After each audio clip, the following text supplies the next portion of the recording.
Hello. Hello. Hello. Chhatrapati Sambhajiraje प्रतिष्ठानचा number आहे. हो हो हो बोला. ती काय ती ग्रुपला मी काल पोस्ट टाकली त्याबद्दल काय दिलं नाही उत्तर तुम्ही? तुमची पोस्ट तुम्ही टाकली होती का पोस्ट? हा मी टाकली ती. ती भाजपावाली ना? हा हा हा. नाईक कोण आहे, राठोड कोण आहे?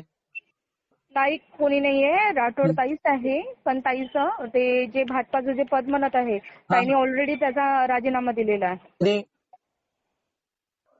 कालच राजीनामा दिलेला आहे. नाही, कधी तर त्या कधी पदाची काही राजीनामा कधी दिला?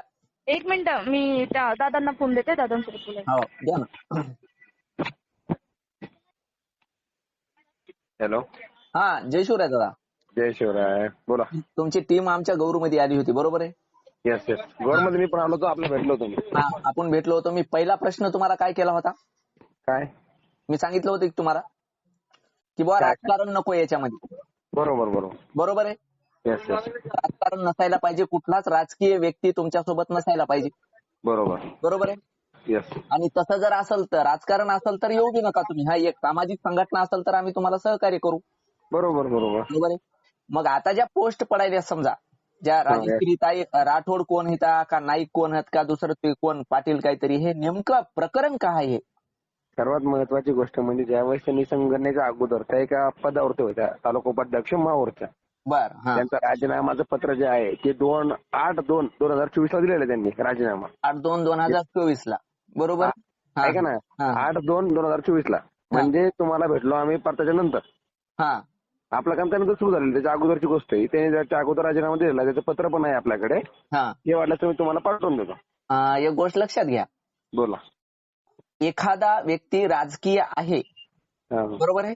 Yes sir. राजकीय त्याची पार्श्वभूमी पूर्णतः 100% विसरून तो सामाजिक कार्य करू शकत नाही. हो आपला भारताचा इतिहास आहे.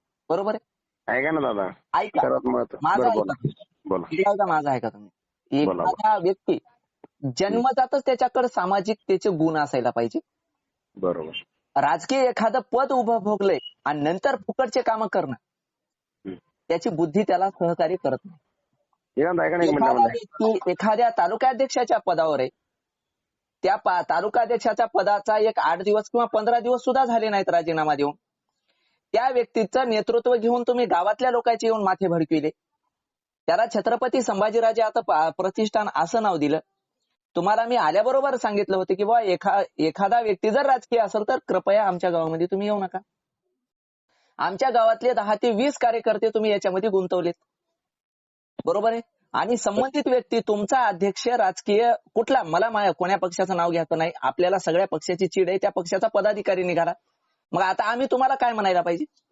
ऐका ना, कोण आमचा अध्यक्ष तुम्ही कोणत्या पक्षाचा निवडला? राजकीय नाही का म्हणले तुम्ही आमच्या गावामध्ये आल्यावर? अहो ऐका तर साहेब, पहिली गोष्ट राजकीय आहेच नाही. काय म्हटलंय तुम्ही? ऐका फक्त. हा. तुम्हाला गावात आल्याबरोबर पहिला प्रश्न केलता का याच्यामध्ये ऐका ना राजकीय आहे का साहेब, म्हणून? एक मिनिट ऐका. इकडे ऐका, एक तुम्ही मिनिट स्पष्ट ऐका सांगायला ना. पाहिजे होते की नाही या अशा ताई तालुका अध्यक्ष पदावर होत्या आणि यानं राजीनामा दिलाय, तुम्ही मला स्पष्ट सांगायला पाहिजे होतं की नाही? तुम्ही का लपवून ठेवली ती गोष्ट? बरं एक मिनिट ऐकून घ्या आता. हा. 12 वाजता आपली पत्रकार परिषद आहे, त्याच्यानंतर तुमचे काय प्रश्न असेल त्यानंतर विचारा आम्हाला तुम्ही. नाही मग त्यामध्ये तुम्ही असं लोकायला येड्यामध्ये का काढायले महाराष्ट्रभर फिरून? बरीच या मग तुम्ही कांदे चौकला तुम्हाला क्लिअर करून देतो मी सगळ्या गोष्टी. आणि तुम्हाला स्पष्ट सांगायलो, चुकूनही राजकीय माणूस, सामाजिकतेचं काम करणारा, सोंग करणारा माणूस पुन्हा खेड्यामध्ये घेऊन हिंडू नका. लोक आता हुशार झालेत, असे कचरानं तोंड फोडतील की नाही तुमचे. तुम्हाला स्पष्ट मी सांगायलो पूर्णा तालुक्याच्या वतीनं सकल. बर. ठीक आहे. ओके.